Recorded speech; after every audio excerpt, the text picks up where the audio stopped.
Mas Roy mau spill. Ya, oke. Oke, silakan. Ya, jadi gini, memang saksi-saksinya itu yang jelas ada yang memang dari rumah ya, dan ada yang mengetahui saat di Polda Metro Jaya ya, dan itu saksi yang memang ada di tempat kejadian. Pihak security tidak kita jadikan saksi ya, kenapa?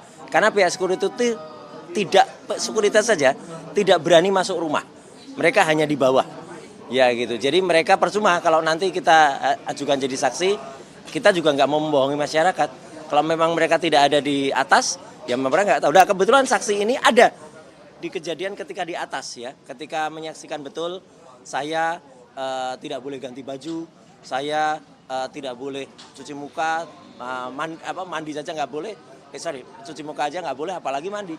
Jadi dia mengerti betul kejadian yang ada. Tapi kalau nanti misalnya dia menjawabnya itu terbata-bata atau mungkin ya memang faktanya begitu orangnya gitu. Jadi artinya kita tidak berusaha memainkan sandiwara atau dia suruh apa. Kalau mau ya saya hire seorang aktor aja, itu bisa. Banyak aktor yang bisa menjadikan kayak gitu. Tapi kita tidak, faktanya seperti itu dan dia berkata dengan bahasa yang terbatas, ya mungkin dia bahasanya terbatas. Sekali lagi Satpam tidak kita jadikan saksi karena Satpam tidak ada di lokus deliktinya. Ya Satpam hanya tunggu di bawah. Satpam tuh sopan loh. Dia hanya mengantar sampai bawah. Tapi saksi ini nanti insya Allah bisa menceritakan bagaimana dia dipaksa untuk membuka pintu gerbang, bagaimana dia dipaksa untuk naik, dan kemudian ketika dia menunjukkan kamar tiba-tiba petugas-petugas itu sudah masuk, menyeruak masuk ke dalam kamar tidur.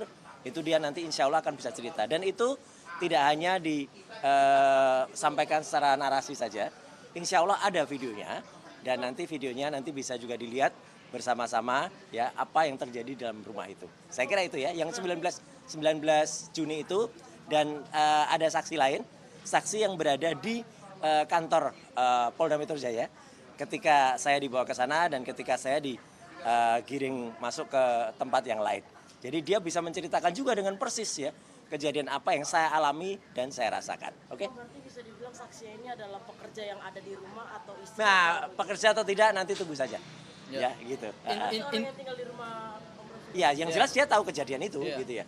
Intinya kalau saksi berdasarkan KUHAP karena ini kan pra peradilan ya. Ya. Dan pra peradilan ini kan bagian dari hukum acara pidana Mas Roy. Saksi itu adalah seseorang yang melihat secara langsung, mengalami secara langsung atau juga mendengar suatu peristiwa yang peristiwa itu hari ini kami jadikan sebagai objek pra peradilan. Ya. Jadi tidak ada satu kami mencari saksi-saksi yang relevan, tidak. Tapi semua adalah murni yang mereka lihat, mereka alami, mereka dengar. Nanti kemudian kalau dari sisi kemampuan bicara, ya memang seperti itulah, ada keterbatasan iya. Tetapi kan bukan soal keterbatasan dalam berbahasa atau bernarasi. Yang penting adalah fakta yang digambarkan itu adalah suatu peristiwa yang benar-benar kami dalilkan dalam surat permohonan pra peradilan ya. Dan tentu hakimlah yang akan menilai kualitas saksi ya. Jadi bukan soal pintar menarasikan suatu fakta, tetapi yang penting adalah fakta itu dialami sendiri oleh saksi. Nanti kemudian hakimlah yang akan mengambil kesimpulan terhadap bukti itu. Sedikit Dan, sedikit saya berikan contoh ya. Semalam di salah satu siaran TV live ya, kami juga kaget. Ternyata ada serombongan orang yang kemudian mereka mengatakan mereka akan menjadi saksi nanti pada saat sidang di perkara pokoknya.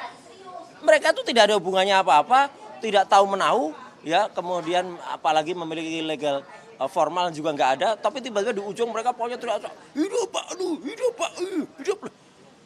Kami tidak akan mengurangi itu saksi yang sama sekali mentah atau bukan mentah ya, istilahnya sontoloyo kalau istilahnya. Tidak relevan. Tidak relevan.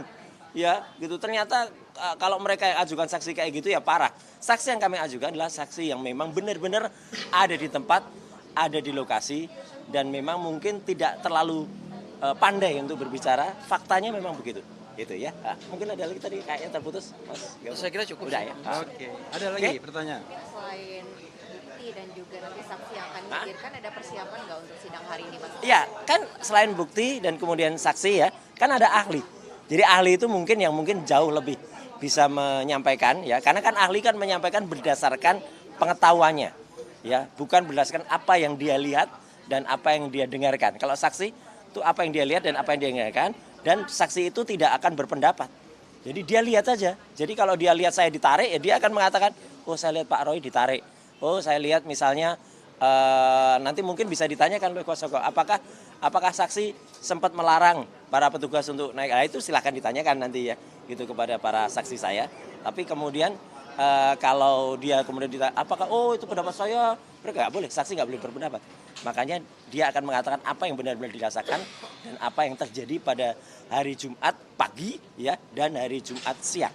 Gitu. Nah, apalagi yang disampaikan, saya kira nanti bisa ditambahkan Pak Refli karena Prapit ini sidangnya adalah cepat ya, gitu. Jadi mungkin hanya bukti, saksi buktinya mungkin berupa bukti video dan beberapa foto.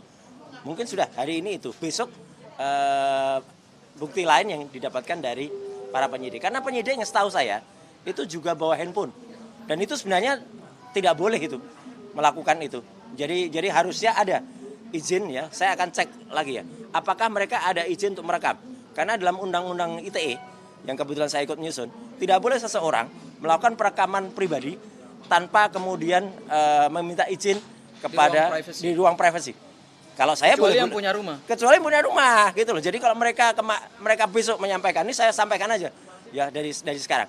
Kalau mereka besok juga membuat rekaman atau menyampaikan rekaman, kita akan tolak keras dan saya tidak akan aku itu karena saya tidak pernah diminta izin untuk mereka merekam kegiatan pribadi saya dan istri yang ada di dalam rumah. Jadi jauh-jauh hari sudah kita tolak. Gitu. Berarti saksi yang hadir ini kira-kira expert di bidang apa ya? Oh enggak, yang mana? Kalau saksinya enggak Ahli, expert. Saksi sih bukan. Ahli. Tadi Ahlinya sudah saya ahli. jelaskan, Iya. ahli pidana ya. Ahli pidana. Ahli pidana membuat doktor Ya. disertasi mengenai pra peradilan, jadi sangat relevan. Oke, Mas Roy, saya lupa satu lagi. Bukan ahli telematika ya. Jadi nggak akan mengurusi ini resolusinya sekian piksel kan selalu ini pakai cyan magenta yellow gitu nggak akan kayak gitu. Karena orang yang kita tunggu semalam kayak gitu ini penting ya. Ada orang janji-janji mau berkuar hadir live di salah satu acara TV. Ternyata pengecut nggak hadir dia semalam. Ya gitu. Padahal kita tunggu dia kepakarannya. Tapi ya gimana mau pakar, dokternya palsu. Ya nggak usah. Oke, Mas Roy, Bang Refli, Ya. mungkin gini. Jadi saksi hari ini akan menceritakan 3 rangkaian peristiwa ya. Ya. Rangkaian peristiwa pertama itu dimulai dari rumah, Betul. yaitu penangkapan dan penahanan.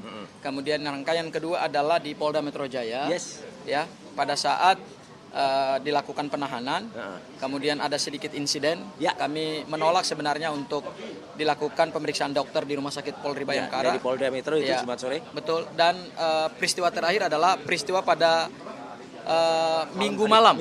Minggu malam, beberapa jam sebelum penyerahan tersangka dan barang bukti kepada penyidik, dari penyidik kepada jaksa penuntut umum, itu juga ada satu peristiwa yang kami anggap tentu itu juga melanggar hukum ya. Dan Sangat. itu akan kami putarkan juga videonya Ya, di dalam ya. persidangan. Mungkin itu Mas Roy. Ya, Sip saya. Oke, Thank you ya. saya kira itu ya. Terima kasih semuanya. Moga-moga lancar semuanya. Ya. Minta tanggapan dong besok ke sidang perdananya.